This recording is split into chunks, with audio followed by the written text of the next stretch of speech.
obrigada, Maria Clara, e muito obrigada de convidar uma historiadora da linguística para esse seminário em Humanidades Digitais. Infelizmente, vou continuar em inglês porque é um pouco mais fácil para mim. Desculpe. Então, mudo linguagem.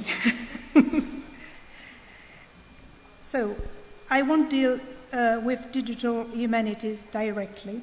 First, because they didn't exist in the 1950s, of course.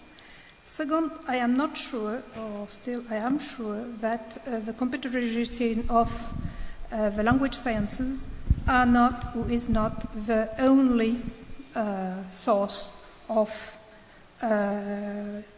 digital humanities. There are many other issues. We saw some with Karim Gerab-Martin's talk, especially with technical, social, institutional issues. So, anyway, I will hope we will find here, with my talk, some elements of connection for further reflection. First, I would like to make a few distinctions. The computerization of language sciences is different from the use of computer for the language sciences. This is not the same thing, because the computerization is the process of computerization for science. The use of computer is another thing, it's a resource. Is different from the use of linguistic resources in natural language processing or for other sciences. And I won't deal either with technical devices such as optical character recognition, even if it was a very major issue in the beginning of the computerization of linguistics. So what I will deal with. Actually, the computerization of language started with machine translation just after World War II. Machine translation was carried out as a Cold War technology meant to supply mass translation of technical and scientific texts from Russian into English. As a war technology, it was developed in the wake of the war of sciences, that is, the intertwining of engineering with fundamental research, and disciplines, most notably logic, mathematics, physics, physical acoustics, electronics, neurosciences, which led to the apparition of new sciences and new areas such as cybernetics, information theory, and computer sciences.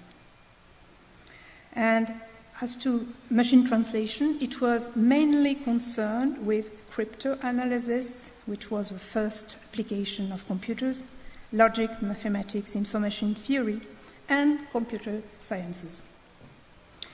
Actually, machine translation was the first non-digital application of computers. Well, that's a bit contradictory. And what means digital in that sense? Here, digits is opposed to character strings, and non-digital was said to deal with character strings. Digit is number. And machine translation was the first computer application dealing with strings of characters and texts. A second point is worth mentioning. In early computing science, there were two types of computer architecture, digital and analogic. Both types had been developed in pioneering computation until only digital computing had survived. And when we say digital humanities, or humanité numérique, numérique in French, I think it comes from this opposition. Or because digital humanities don't deal only with character strings, of course. That's how linguistic issues are a bit décalés ou changed. So I said translation was not only the first non-digital application of computers, it was also the first human activity which was computerized. However, it should be said that it was carried out without any background of cognitive hypothesis and had nothing to do with simulation or any early artificial intelligence. Translation from one language into another implements language assumptions and linguistic knowledge, as it is the case for most current achievements in digital humanities. They are based on natural language processing achievements. See, for example, the projects which are presented here in our seminar, apart from proper linguistic projects, of course, such as the history of manuscripts or the edition of the first Tupi grammar. Of course, most of the research projects in digital humanities need linguistic knowledge as a resource. Digitalization needs optical character recognition, which uses linguistic knowledge. The legends expliciting images of travel writing, German and French, need recourse to translation with specific problems, etc. Going back to early machine translation, I said that it was a war technology based on the war sciences. The paradox here is that linguistics did not belong to the war sciences. So some questions arise. How machine translation led, which was designed outside the language sciences, led to the computerization of the language sciences? Second, how was carried out this computerization? How linguistics integrated machine translation? Could it be done out of nothing, or does such an integration needs to be rooted in cultural and intellectual traditions? A further point is to wonder whether that computerization has been a linear process since pioneering time, or whether discontinuities can be observed. In my paper, I will assume that the computerization of the language sciences had been carried out in two steps involving two main domains, machine translation, as I mentioned, and a second step, which is corpus linguistics. Those two steps cannot be dealt with symmetrically. They correspond to two distinct phases in the development of computing technology. Although, as everyone knows, microcomputers directly came from early digital computers, their respective apparition raised separate issues for the language sciences, beyond the impact of personal computers in other areas, especially the social impact, of course. As I said, machine translation began just after the Second World War as a Cold War technology outside of linguistics. On the other hand, the corpus linguistics began in early 1990s and was rooted in the British empiricist tradition of language, where the development of corpora attempted to respond to some issues raised by the language sciences. So issues of language sciences, contrary to machine translation, was there a very important thing. And hence, the development of those two phases was also different and had different impact on the language sciences. So, early machine translation. It started in the United States, Russia, the ex-USSR, Great Britain, and France. Why those countries better than others? Actually, they were considered the quote-unquote winners of the Second World War, and were the fourth main protagonists of Cold War. First experimentation ran from 1948 to 1966. Here are the main historical milestones. The United States and Great Britain began in 1948-49. In January 1954 took place, the first demonstration took place in New York on IBM computer. In the wake of this demonstration, first experimentations began in the USSR and in Great Britain, and France began later in 1959. So, at the beginning, the story was an American story.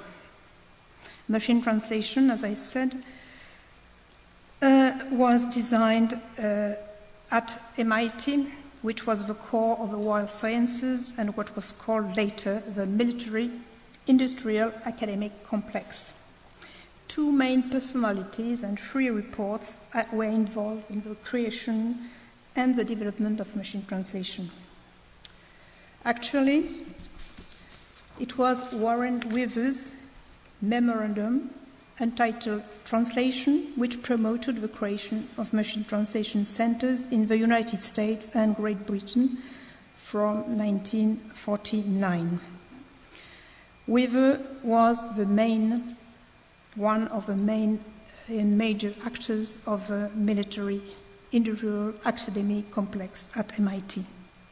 In the context of Cold War and the intense competition between the US and the USSR, he decided to promote machine translation in order to produce mass translations of technical and scientific texts from Russian into English. Machine translation fitted in with the objectives of RAND Corporation, the first think tank. Weaver was one of the founders. That is, war culture operational approach promoting rational life, which involved replacing human work by machines and formal solutions rather than human ones. This is the context of machine translation. In Weaver's conception of machine translation, this is some up. In Weaver's conception of machine translation, linguistic problems such as idioms, polysemy, word order were considered minor problems, since what was concerned was only the translation of scientific and technical texts. Technical problems were regarded as a priority. Limitation of memory and speed, essentially. And by creating MIT machine translation linguistics, engineers devised new forms and structures which failed to conform the rules of linguists. They denied the legitimacy of linguists to process the mechanization of translation. Especially, they denied the results obtained by the then dominant trend in linguistics because they considered that linguists' aims and methods did not fit the specifications required by the machine. Let's say that this state of mind is still persisting in natural language processing. As you say, you see the quotation down there. It refers to a controversy opposing linguists to natural language processors. When one of them, Jelinek, then head of a team on speech recognition at IBM, stated, "Every time I fire a linguist, the performance of our speech recognition system goes up."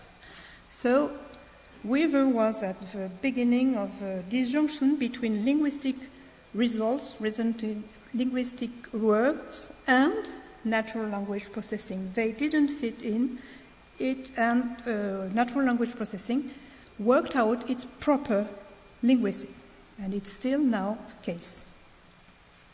One of the main weaknesses of machine translation is that it was and is still fallible. Perfect translation, even translation of technical text, is completely unrealistic. Weaver was aware of that fact and advocated that approximative and gross translation was better than nothing. The main purpose of approximative translation, that they be sufficiently understandable to allow scientists to select papers which are to be translated by human translators.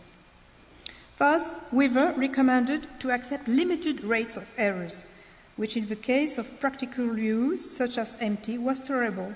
This argument is crucial and still relevant nowadays. It is still used by natural language processing engineers or researchers. See what nowadays users of Google Translate say, and maybe you were in the case, you have been in the case. They say, what Google Translate gives me, that is an approximative translation, is better than nothing. Bad translation is better than nothing. Those technical imperfections, together with the discrepancy between public expectation, huge human and financial means which were invested in it, and real performance, discredited machine translation very soon. So that my second man, Bar Hillel, was commissioned by the National Foundation of Science in 1958 to set up the first assessment of machine translation groups in the US and elsewhere. He argued that full automatic quality translation was an illusion, just as Weaver, but contrary to Weaver, he was against any tolerance of errors and imperfected techniques. The only solution for mechanizing translation was human-aided translation or machine-aided translation. So there were very different point of view on translation, a gross thing that can help or something which must be not perfect, but a good technology, and even then, best than that, because Bar Hillel, and let me introduce him a little further, played a crucial role for one way of the computerization of the language sciences. Bar Hillel was an Israeli logician and philosopher of science, born in Vienna, and who makes his PhD on Carnap's logical syntax. For him, the main issue of machine translation was syntactic analysis, which is, of course, a complete distinct issue from grammar and morphosyntax.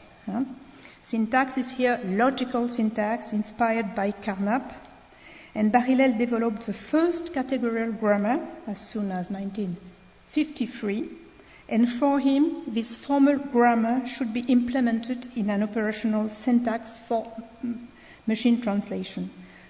Thus, Bar Hillel was the first to think out a syntactic parser, that is an automatic syntactic analyzer, based on a formal grammar. That was a very important step for the computerization of language. To go back to early machine translation, Bar Hillel's most critical report published in 1960 was followed by a second one by the committee ALPAC, which was created in 1964 and published in 1966, which led to the end of the sponsoring of machine translation groups in the US, but also elsewhere in the world. In its recommendation, the ALPAC advocated the development of machine-aided translation, but not human-aided translation, which is machine first, human second. In its recommendation is human first, machine second. And what the report recommended then was the development of computerized dictionaries and terminology databases in order to help human translators, and no more automatic machine translation. As to the computerization of language, the ALPAC report comprised a crucial element. It paid special attention to computational linguistics, that is, the interaction between programming language, formal language, and syntactic analysis. It conferred computational linguistics, thus defined, that is the proper computerized syntactic analysis promoted by Bar Hillel, in his early work, the status of new linguistics. And the new linguistics should be the linguistics that was dominant for the 60s in the United States. To sum up this earlier beginning of machine translation, one should recall the following points. It should be mentioned that natural language processing inherited every ambiguity of machine translation, as viewed by Weaver: technical imperfections, unreliable results, tolerance for errors, and approximative linguistic expertise. Machine translation was rooted in the first mathematization of language of the 1930s, so that what came out of at the early phase, beyond or because machine translation poor results, was computational linguistics. Computational linguistics was the interaction between logical mathematics, I said, formal languages, algorithm, and programming languages, thought out by Bar-Hillel. In other words, which was static with the first mathematization of language of the 1930s, became dynamic with computer programming. Thus, it can be said that machine translation and computer linguistics led the way to the second mathematization of language, and what can be called the computer is the mathematization of language. I move very rapidly to my second point because we have no time, and it might be a little too technical. How this computerization was integrated into the language sciences. As linguistics was not part of the war sciences, we saw that it developed in natural language processing with the view and computational linguistics, Bar-Hillel view, but what about the other linguists? In the United States it was American structuralists. In French there are structuralists too, but another trend. British contextualism. The Russian, how that was integrated. I won't comment a lot about that. I just said a few words that this human sciences, which is linguistics, has adapted and has integrated computerization by drawing on specific intellectual and cultural traditions. Anthropological linguistics for the American, the tradition of the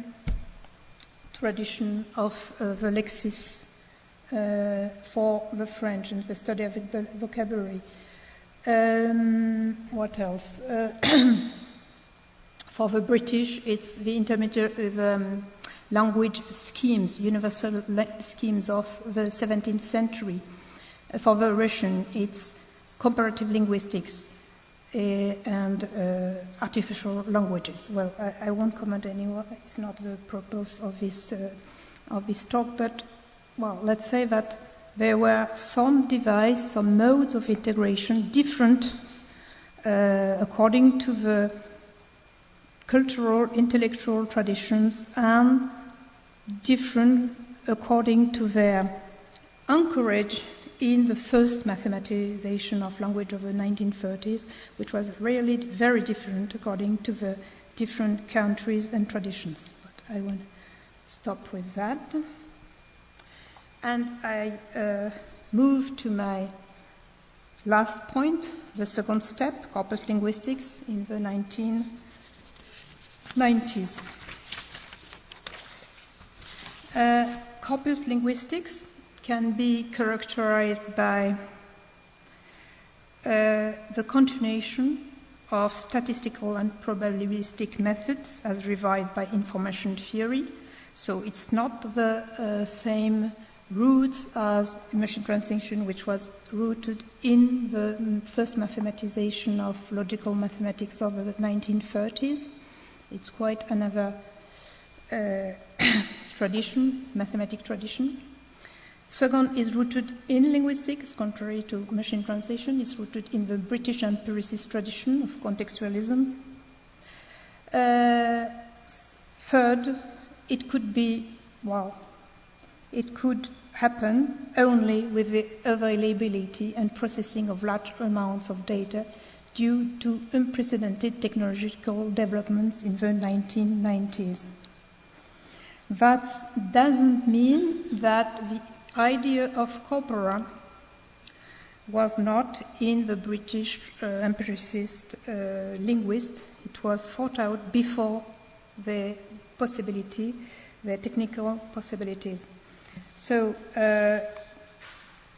it can be said that British descriptive linguistics comprised the potential developments of campus linguistics, most notably the notion of text, the notion of sample corpus, the notion of corpora, the notion of non-distinction between syntax and lexis, etc. I won't comment very much on this, but nowadays, and at the beginning too, two corpus linguistic trends can be distinguished in the British tradition: corpus-driven trend and corpus-based trend. Okay, that's right. First, corpus-driven trend. The aim was studying meaning by searching collocations in authentic and genuine text. And the definition of text is very important here. Any text can be a sample of language, so that there is no need of sampled corpora. A poem, the Declaration of the Human Rights, these are texts, these are samples of language. However, the study of collocations to study meaning needed large corpora, which were available only in the 1990s. So, which was thought out in 1962, became real and feasible and applicable in the late 1980s. The other trend, to be brief, is inspired by the survey of English usage. Here, it's as the name say, usage which is important and which should be studied. And to study usage, you have to have a sampled corpora. Well, I have no time to comment on this. So this is the second tradition, important in in the British tradition. Well, to conclude, because I have no time, what are the issues and challenges of large corpora for the language sciences nowadays? It should be said that any linguist, whatever his theoretical background, even the Chomskyan one, now have built or at least use corpora, minimally as a source of supplementary data. There are areas where corpora data are needed as they are the only way to get data, such as historical linguistics, as we will see with Rita and Charlotte, or the study of prosody, for example, or morphology, etc. It can be that the availability of large corpora and the use of the internet as a corpus led to a revival of empiricity in the language sciences, which should be opposed to formal linguistics, such was developed since Bar-Hillel, has been developed since Bar-Hillel. Here is, for example, what a linguist from the British tradition says on that issue. He says, until the 1990s, linguistics had hardly any data and was about where physics had been at the end of the 15th century, before technology had evolved to enable physicists to observe and to conduct experiments. Well, his view is that linguistics is an experimental science. Anyway, with large corpora and internet for this linguist, linguistics became a science. One of the aspects of a revival of empiricism involves a strong trend in natural language processing to deal with linguistic data as any other data, either digital data in the sense of digital as numbers, that is tables of numbers, for example, or pack of words, just packs. For example, the spam recognition is based on these techniques. They deal with words like any other data without any linguistic specific properties. In such a configuration, one can wonder which status linguistics still has. Is it used as a simple resource? Is it a mere instrument to be used for practical tasks? Will new issues for the knowledge of languages emerge from this new type of data processing? In long-term history of language sciences, this recent evolution may look anecdotal and its impact may prove insignificant. However, it's worth mentioning that this trend was already part of early natural language processing as conceived by Weaver. It may be said that what can be called the data turn does not affect only the language sciences but all the humanities, and that it is a crucial part, I think, of digital humanities. Thank you.